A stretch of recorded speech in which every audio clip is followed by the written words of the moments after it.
दूसरे चरण के लिए भी राजनीतिक दलों ने अपनी कमर कस ली है और लगातार चुनाव प्रचार शुरू हो चुका है। पश्चिम बंगाल में सियासी गर्मी बढ़ चुकी है। 29 अप्रैल को होने वाले मतदान से पहले बीजेपी ने अपना पूरा फोकस अब दूसरे चरण पर शिफ्ट कर दिया है। दरअसल फेज 2 बीजेपी के लिए बेहद अहम है। इसमें ग्रेटर कोलकाता और प्रेसिडेंसी इलाका शामिल है, जहां 100 से ज्यादा सीटें आती हैं। पिछली बार यहां बीजेपी को बड़ा झटका लगा था जब ममता बनर्जी की पार्टी ने लगभग क्लीन स्वीप कर लिया था। यही वजह है कि इस बार बीजेपी संगठन को जमीनी स्तर पर मजबूत करने में जुटी है। अमित शाह 21 अप्रैल से ही बंगाल में डेरा डाले हुए हैं। यूपी के मुख्यमंत्री योगी आदित्यनाथ ताबड़तोड़ प्रचार कर रहे हैं। आज बंगाल के जोरासांको में जनसभा को संबोधित करते हुए सीएम योगी ने ममता दीदी और उनके भतीजे अभिषेक बैनर्जी पर जमकर हमला बोला। साथ ही सीएम योगी ने कहा कि 2017 से पहले यूपी के हालात भी बंगाल जैसे ही थे, लेकिन अब सब चंगा है। वो भतीजे दोनों बंगाल को पूरी तरह यहां के अस्तित्व को समाप्त करना चाहते हैं। आपने देखा होगा कोलकाता का मेयर क्या बोलता है, कहता उर्दू चलेगी यहां उर्दू। और हम तो आज कहने के लिए आए हैं, बंगाली अस्मिता के साथ कोई माई का लाल खिलवाड़ नहीं कर सकता है। टीएमसी के लोग बंगाली अस्मिता के साथ खिलवाड़ कर रहे हैं, उनको बताने की आवश्यकता है कि बंगाल की पहचान काबा से नहीं है, बंगाल की पहचान तो मां काली बाड़ी से है, मां काली बाड़ी से।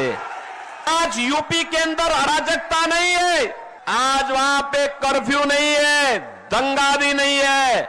नो कर्फ्यू नो दंगा, यूपी में है सब चंगा, यूपी में सब शांति है। माफिया समाप्त, गुंडा समाप्त।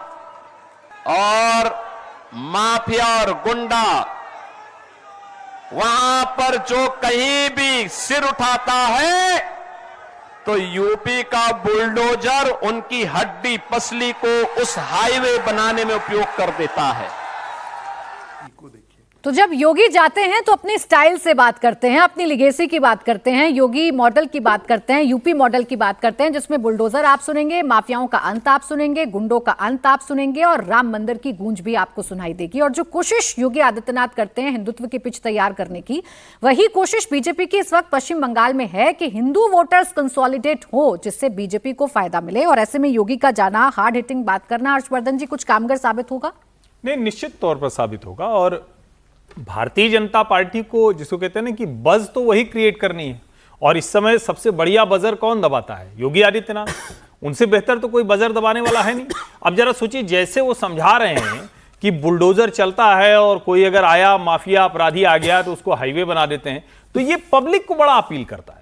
और उसमें विशेष करके जब आप सोचिए कि जहां सुनाई देता है कि कई इलाकों में जहां मुस्लिम बहुल हो गए तो वहां शरिया जैसा कानून लग जाता है, मतलब कोई कानून आधिकारिक नहीं लगा लेकिन वहां लोगों को ऐसे ही रहना पड़ता है, उसी तरह से रहना पड़ जाता है।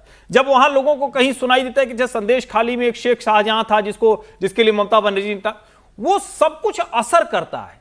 और योगी आदित्यनाथ आज के समय में भारतीय जनता पार्टी के सबसे बड़े जो क्राउड पुलर होते हैं ना, कि खड़े हो गए तो भीड़ एकदम से अपने आप दौड़ती हुई चली आती है, और उसमें वो करंट क्रिएट करते हैं।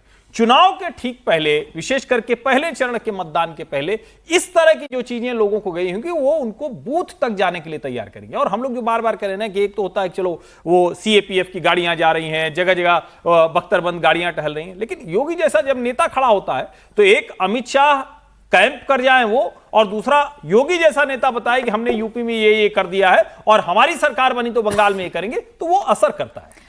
अब देखिए, एक एक दिन में कई कई रैलियां कर रहे हैं सर। बस एक और उनकी बाइट सुनवा दूं, एक और उनका बयान सुनवा दूं, फिर यहीं से चर्चा को कंटिन्यू करेंगे। सीएम योगी आदित्यनाथ आज 3 रैली उनकी हैं आज पश्चिम बंगाल में, 2 कर चुके हैं, एक होनी अभी बाकी है। उन्होंने क्या कहा? उन्होंने कहा कि ममता बनर्जी राम विरोधी हैं। कहा कि बंगाल में धड़ल्ले से गौ हत्या हो रही है, दुर्गा पूजा में कर्फ्यू लगता है, लेकिन यूपी में अब ऐसा नहीं होता है। क्या हो रहा है बंगाल में? धड़ल्ले से गौ हत्या होती है। राम, भगवान राम के नाम से चिढ़ है ममता दीदी को। दुर्गा पूजा के समय परमिशन नहीं मिलती है, शोभा यात्रा निकालने पर प्रतिबंधित करती है। यहां पर दुर्गा पूजा के समय कर्फ्यू लगता है। बहन बेटियां सुरक्षित नहीं है। अब वहां पे कोई गौ हत्या नहीं करता है। उत्तर प्रदेश में एक ही उद्घोष है, न गौ माता को कटने देंगे और न ही हिंदुओं को बंटने देंगे। ठाकुर के पैतृक पुश्तैनी प्रॉपर्टी पर टीएमसी के गुंडे कब्जा कर रहे हैं। यूपी में कोई कब्जा नहीं कर सकता। यूपी में कब्जा करेगा तो उसे मालूम है उस गुंडे और माफिया को कि उसकी 7 पुश्त की पूरी प्रॉपर्टी को सरकार ले लेगी और फिर उसको गरीबों का आवास बना देगी। तो अपने काम को भी बताते हैं योगी आदित्यनाथ और उसके बहाने फिर ममता बनर्जी पर निशाना साधते हैं। सीधे तौर पर जो कह रहे हैं कि ना गौ माता को कटने देंगे ना हिंदुओं को बंटने देंगे। मुख्य एजेंडा तो यही नजर आता है कि हिंदू बटे ना। संगीत रागी जी, यही कोशिश है। मैं तो शुरू से कर रहा हूं और मुझे लगता है भारतीय जनता पार्टी जितना एग्रेसिवली इस चीज़ को आगे ले जाएगी चुनाव में, उतना ही भारतीय जनता पार्टी के लिए ये फायदेमंद होगा। मुझे लगता था कि आपके चलाना चाहिए था, वो वीडियो चलाना चाहिए था जिसमें साइनी घोष गाती हुई है कि शांति कहाँ से मिलती है, तो काबा से मिलती है, मदीना से मिलती है। दूसरा ये भी चलाना चाहिए था साथ में कि कैसे जो उनके सबसे राइट हैंड माने जाते हैं तृणमूल कांग्रेस के ममता बनर्जी के, उन्होंने कहा कि अभी तो 33% ही मुसलमान हैं।